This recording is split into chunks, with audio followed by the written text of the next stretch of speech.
Ce mardi 8 août est un jour spécial pour les fans d'Only Murders in the Building. Les 2 premiers épisodes de la série avec Selena Gomez seront enfin disponibles sur Disney+. Mais avant de découvrir les nouvelles aventures du trio infernal, Télé Loisirs vous propose un récap de la saison précédente. Forte d'un succès critique et public, la série Only Murders in the Building a sans surprise été renouvelée pour une 3e saison.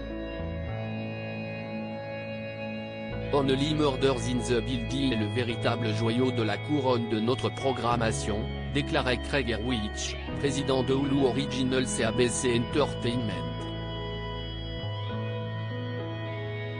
Nous sommes reconnaissants de pouvoir continuer à raconter les histoires de Charles, Oliver et Mabel aux téléspectateurs qui nous ont toujours montré qu'ils avaient envie de plus de cette histoire.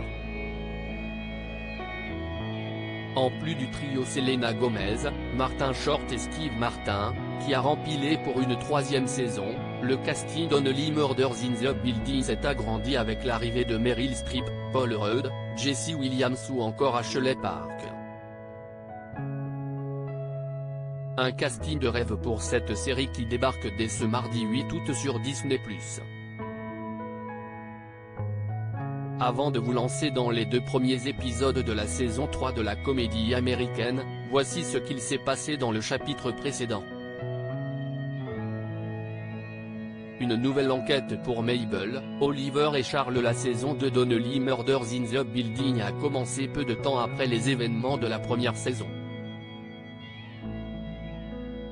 Charles, Oliver et Mabel sont arrêtés pour le meurtre de Bunny Folger, la présidente du syndic de l'Arconia, avant d'être relâchés par les autorités, qui les invitent à rester en dehors de l'affaire.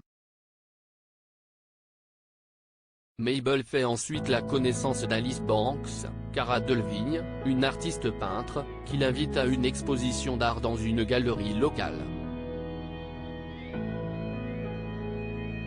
De son côté, Oliver rencontre Amy Schumer, qui lui propose de transformer leur podcast Only Murders in the Building en une série télévisée, tandis que Charles est approché pour figurer dans le reboot de Brazo.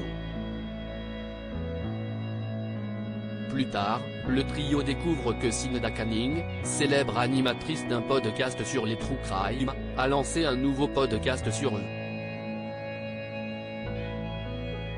Les compères décident alors d'enquêter sur le meurtre de Bunny afin de blanchir leur nom.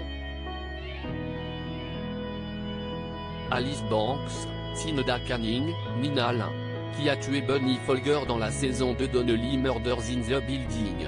Si Mabel, Oliver et Charles ont dans un premier temps soupçonné Nina Lin, la remplaçante de Bunny au poste de présidente du syndic de l'Arconia, ils ont fini par se méfier d'Alice.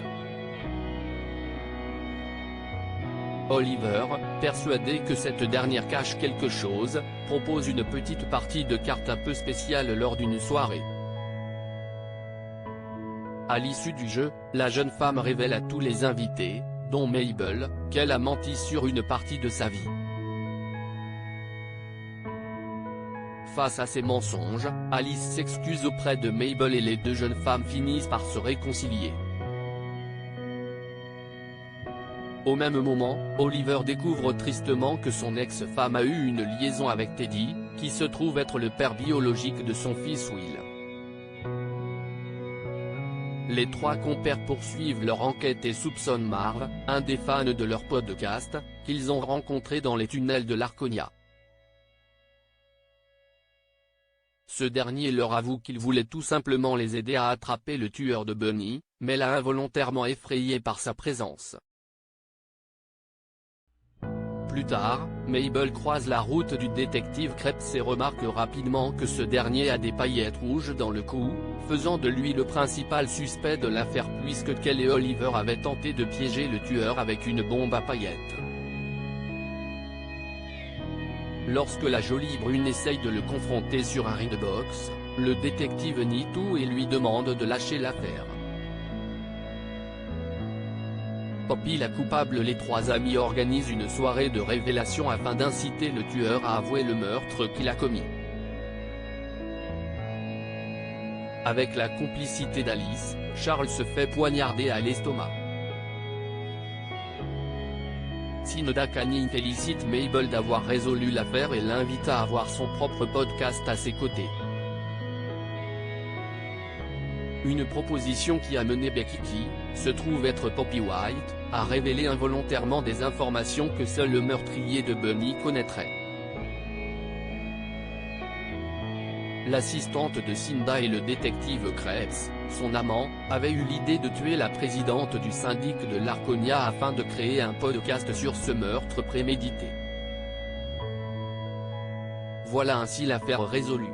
Mais à la fin du dernier épisode de la saison, on découvre une dernière scène, un an après l'affaire Bunny Folger, alors que Charles est sur le point de monter sur scène pour la soirée d'ouverture d'une pièce mise en scène par Oliver.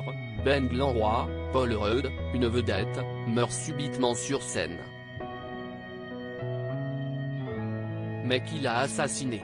Réponse dans la 3e saison d'Only Murders in the Building, à découvrir dès ce mardi 8 août sur Disney+. Article écrit en collaboration avec C-Media.